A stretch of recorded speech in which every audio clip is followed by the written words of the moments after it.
needs some funny ghostwriters. Any ideas? This initial response, now blessedly public, was from the knowledge that at my class day, we were lucky enough to have Will Ferrell as class day speaker, and that many of us, hungover or even freshly high, mainly wanted to laugh. So I have to admit that today, even 12 years after graduation, I'm still insecure about my own worthiness. I have to remind myself today, you are here for a reason. Today, I feel much like I did when I came to Harvard Yard as a freshman in 1999, when you guys were, to my continued shock and horror, still in kindergarten. I felt like there had been some mistake, that I wasn't smart enough to be in this company, and that every time I opened my mouth, I would have to prove I wasn't just a dumb actress. So I start with an apology. This won't be very funny. I'm not a comedian, and I didn't get a ghostwriter. But I am here to tell you today, Harvard is giving you all diplomas tomorrow. You are here for a reason. Sometimes your insecurities and your inexperience may lead you to embrace other people's expectations, standards, or values. But you can harness that inexperience to carve out your own path, one that is free of the burden of knowing how things are supposed to be, a path that is defined by its own particular set of reasons. The other day, I went to an amusement park with my soon-to-be 4-year-old son, and I watched him play arcade games. He was incredibly focused, throwing his ball at the target. Jewish mother that I am, I skipped 20 steps and was already imagining him as a major league player with what his aim and his arm and his concentration. But then I realized that when he won, he was playing to trade in his tickets for the crappy plastic toys. The prize was much more exciting than the game to get it. I, of course, wanted to urge him to take joy in the challenge of the game, the improvement upon practice, the satisfaction of doing something well, and even feeling the accomplishment when achieving the game's goals. But all of these aspects were shaded by the little 10-cent plastic men with sticky, stretchy blue arms that adhere to the walls. That was the prize. In a child's nature, we see many of our own innate tendencies. I saw myself in him, and perhaps you do too. Prizes serve as false idols everywhere. Prestige, wealth, fame, power. You will be exposed to many of these, if not all. Of course, part of why I was invited to come speak today, beyond my being a proud alum, is that I've accrued some very coveted toys in my life, including a not-so-plastic, not-so-crappy one, an Oscar.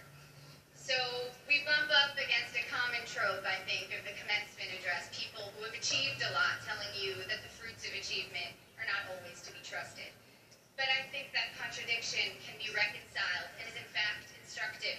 Achievement is wonderful when you know why you're doing it, and when you don't know, it can be a terrible trap. I went to a public high school on Long Island, Syosset High School.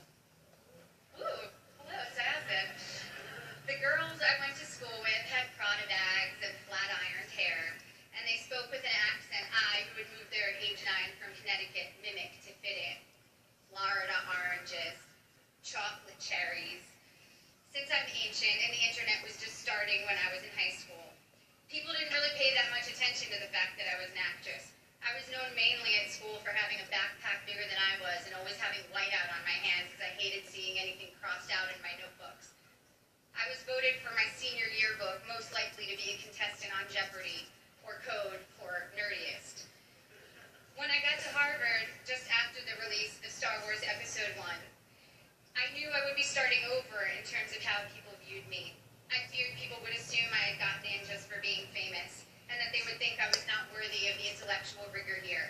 And they would not have been far from the truth. When I came here, I had never written a 10-page paper before. I'm not even sure I'd written a 5-page paper.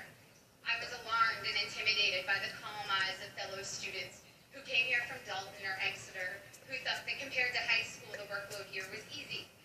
I was completely overwhelmed and thought that reading 1,000 pages a week was unimaginable, that writing a 50-page thesis was just something I could never do.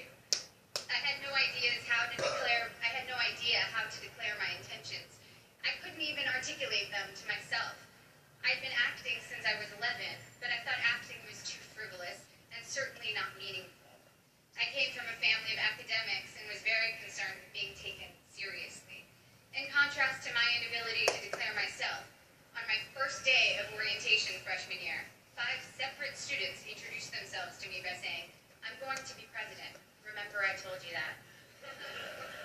Their names, for the record, were Bernie Sanders, Mark Rubio, Ted Cruz, Barack Obama, and Hillary Clinton. In all seriousness, I believed every one of them. Their bearing and self-confidence alone seemed proof of their prophecy, where I couldn't shake my self-doubt. I got in only because I was famous. This was how others saw me. It was how I saw myself. Driven by these insecurities, I decided that I was going to find something to do at Harvard that was serious and meaningful, that would change the world and make it a better place. At the age of 18, I had already been acting for 7 years and assumed I'd find a more serious and profound path in college. So freshman fall, I decided to take neurobiology and advanced modern Hebrew literature because I was serious and intellectual. Needless to say, I should have failed both. I got B's for your information, and to this day, every Sunday, I burn a small effigy to the pagan gods of great inflation. But as I was fighting my way through Aleph Bet Yehoshua in Hebrew and the different mechanisms of neural response, I saw friends around me writing papers on sailing and pop culture magazines, and professors teaching classes on fairy tales and the Matrix. I realized that seriousness, for seriousness' sake, was its own kind of trophy, and a dubious one, a pose I sought to counter some half-imagined argument about who I was. There was a reason I was an actor. I love what I do. And I saw from my peers and my mentors that that was not only an acceptable reason, it was the best reason. When I got to my graduation, sitting where you sit today, after 4 years of trying to get excited about something else, I admitted to myself that I couldn't wait to go back and make more films. I wanted to tell stories, to imagine the lives of others, and help others do the same. I had found, or perhaps reclaimed, my reason. You have a prize now, or at least you will tomorrow. The prize is a Harvard degree in your hand, but what is your reason behind it? My Harvard degree represents for me the curiosity and invention that were encouraged here, the friendships I've sustained, the way Professor Graham told me not to describe the way light hit a flower, but rather the shadow that the flower cast. The way Professor Scarry talked about theater as a transformative religious force. How Professor Coughlin showed how much of our visual cortex is activated just by imagining. Now granted, these things don't necessarily help me answer the most common questions I'm asked. What designer are you wearing? What's your fitness regime? Any makeup tips? But I have never since been embarrassed to myself ask what I might previously have thought was a stupid question. My Harvard degree and other awards are emblems of the experiences which led me to them. The wood-paneled lecture halls, the colorful fall leaves, the hot vanilla at Toscaninis, reading great novels in overstuffed library chairs, running through dining halls screaming, ooh, ah, city step, city step, city step, city step. Woo-hoo!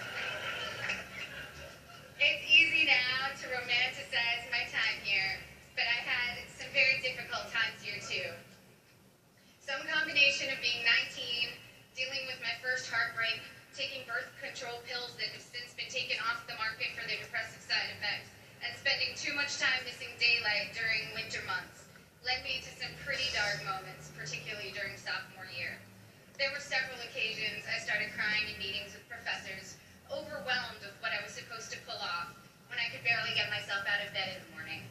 Moments when I took on the motto for my schoolwork, done, not good. If only I could finish my work, even if it took eating a jumbo pack of Sour Patch Kids to get me through a single 10-page paper, I felt that I had accomplished a great feat. I'd repeat to myself, done, not good. A couple of years ago, I went to Tokyo with my husband, and I ate at the most remarkable sushi restaurant. I don't even eat fish, I'm vegan, so that tells you how good it was. Even with just vegetables, this sushi was the stuff you dream about. The restaurant had 6 seats. My husband and I marveled at how anyone could make rice so superior to all other rice. We wondered why they didn't make a bigger restaurant and be the most popular place in town.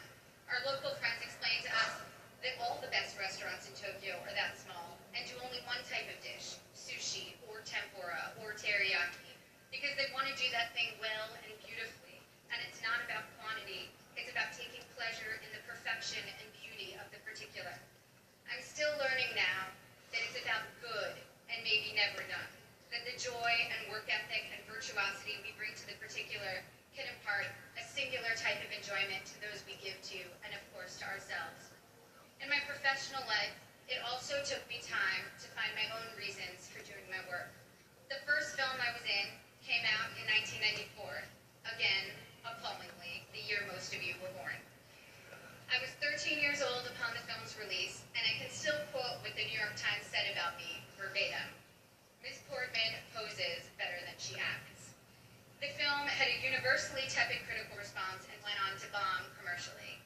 That film was called The Professional, or Leon, in Europe. And today, 20 years and 35 films later, it is still the film people approach me about the most to tell me how much they loved it, how much it moved them, how it's their favorite movie.